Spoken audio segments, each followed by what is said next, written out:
Class is now in session. I am Professor Hockey, and today we'll be discussing the game between the Sharks and the Predators, in which the Sharks somehow managed to win 5-4 in regulation, an exact same score to the game that these two teams played previously in this season, just about 3 or so weeks ago. However, this game took a bit of a different path to this final score.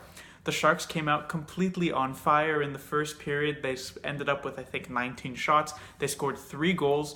If it wasn't for Saros, who, you normally when you let in 3 goals, you say the goalie didn't play particularly well. But if it wasn't for Saros' very good play in the first period, we could even be looking at like a 5-0 score after the first period. Sorensen, Pavelski, and Suomela each with a goal. And it looked like the Predators, they were at the end of a road trip or close to the end of a road trip. They just played a game the previous night against the Anaheim Ducks. It went to shootout. It looked like some of their players who had played a ton of ice time in that game would come out rather slow, and that's exactly what happened. And so people thought the Predators might just roll over. It would have been easy for the Predators to just roll over, to fold, give this win to the Sharks 5-0, 5-1, and get on to the next game for them. But it was wrong to assume that of what is currently the top team in the NHL, and they came out with a vengeance in the second period. They weren't as dominant as, let's say, the Sharks were in the first period, but they still managed to score 3 unanswered goals. Then, at the start of the third period, they got the 4th unanswered goal off of Grimaldi, the first 3 goals from Smith and 2 from Forsberg. And all of a sudden, the Predators had a lead 4-3, as a bit of revenge from the previous game in which the Sharks, who were trailing 4-2 coming into the third period, scored 3 unanswers to win 5-4. Now, the narrative was that the Sharks were going to fold, the Sharks were going to roll over, and that they were just going to lose 4-3 or 5-3 with the empty net because they had seemingly lost the touch that they had in the first period. But that's not what ended up happening. The Sharks managed to get 2 quick goals from Pavelski and Thornton, 2 names that you historically associate with the San Jose Sharks. Both of those goals put the Sharks up 5-4, and then for the rest of the game, they're able to hold that lead and take the win and the 2 points in what was a key Western Conference match between two Western, or what at least are supposed to be 2 Western Conference powerhouses. Before I move on to what I'd like to talk about, I will talk a bit about one of the goals in particular, Craig Smith, his first goal for the Predators that got really the comeback started.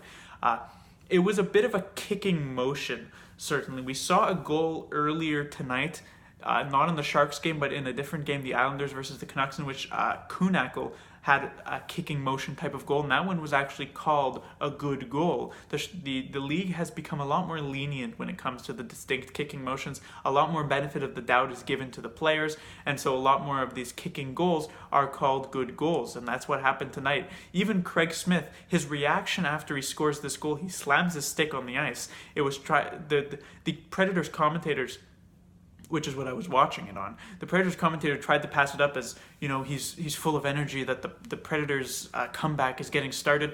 What it seemed like to me is that Craig Smith felt that as though he kicked the puck in, and he slams his stick on the ice because he was upset with himself that he couldn't get his stick on the puck because it was a bit of a fumble by him, and yet the refs still called it a good goal. So I guess Craig Smith gets a bit lucky in that regard, and I'm sure he can pass it off as though that was just an outpouring of emotions that the Predators were going to come back in this game.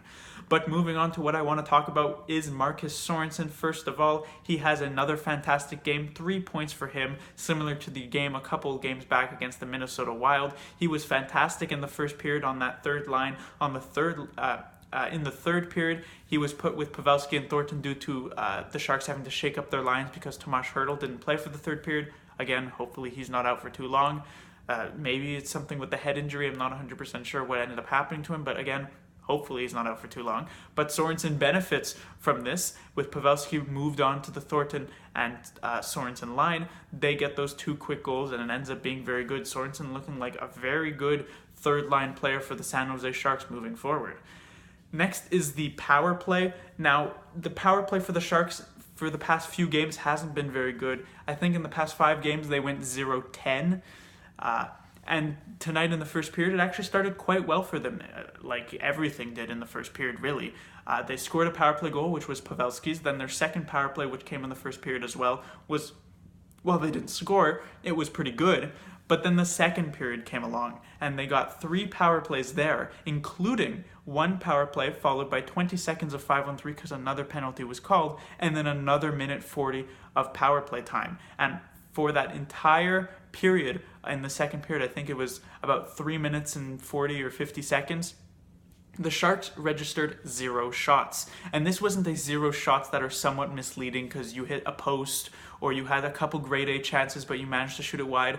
The Sharks basically looked like they were the shorthanded team for almost the entirety of that power play time. I mean, they couldn't enter the zone, they couldn't get much chances, and I even think the Predators got a couple of chances themselves shorthanded. It just looked like there was nothing clicking, and this was coming near the end of the second period, and it was sort of just the cherry on top of what was a disappointing second period for the San Jose Sharks in general. So they need to get back to what they did in the first period going into the next game when it comes to their power play and stray away from what happened in the second period.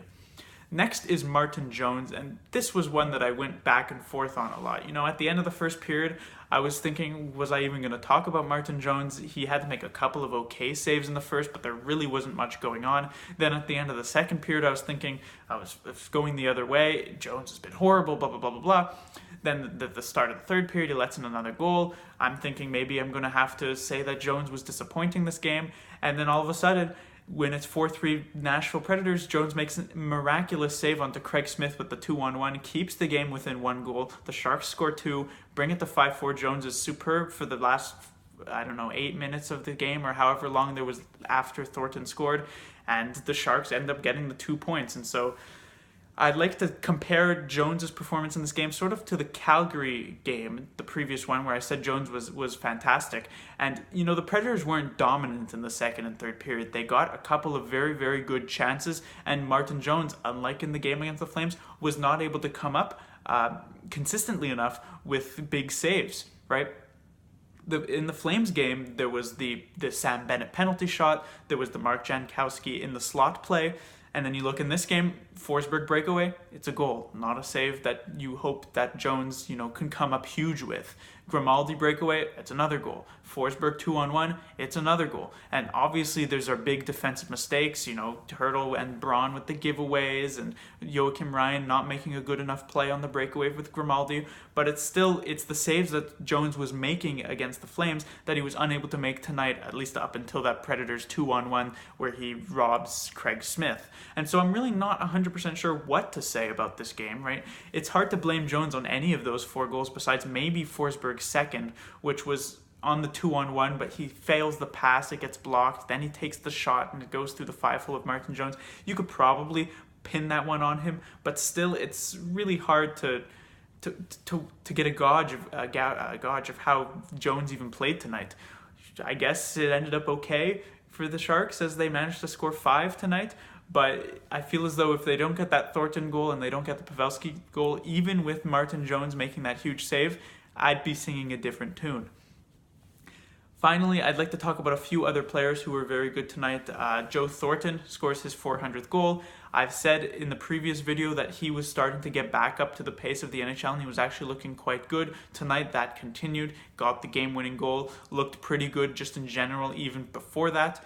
Pavelski, who comes up with another big game for the San Jose Sharks. He had 3 points the previous game against the Calgary Flames. He puts up another 2 tonight here with the 2 goals, 1 on the power play, which is nice to see. And so Captain America coming up huge for the San Jose Sharks when they need him on the biggest homestand at the moment so far. A very important homestand has become and passed by Thanksgiving, which is normally the benchmark for when you look at the teams who are in the playoff picture and say which teams are going to be in the playoff picture by the end of the season.